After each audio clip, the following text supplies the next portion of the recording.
Welcome to Defiant Drift Syndicate. This is our BMW E46, good base to start our build. This started off as a 2.2-liter. We decided to change this to a 3-liter to give us more power. The engine is in, as you can see, and just needs a 3-liter prop. Then we can finish off getting the engine running. We already welded the diff and have modded hubs for more lock.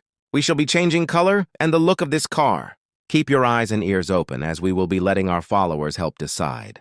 We hope you will follow us on our journey of blood, sweat and tears building this car and the R34 Skyline. Once they are built, we will be recording the drifting or skid, as some may say. No doubt there is going to be the good, the bad, and the ugly side to drifting. All good fun, right?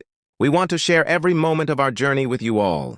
As mentioned already, we have 2 cars, this BMW E46. This is going to be our practice and fun car and track only. And the Nissan R34 GTT will be for competitions and as a demo car. Please like and subscribe. We shall now let you watch rest of the before video of the BMW.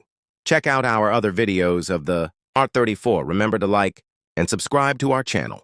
Thank you. Oh, I must add, our future videos will be our own voices. The wind was really bad today.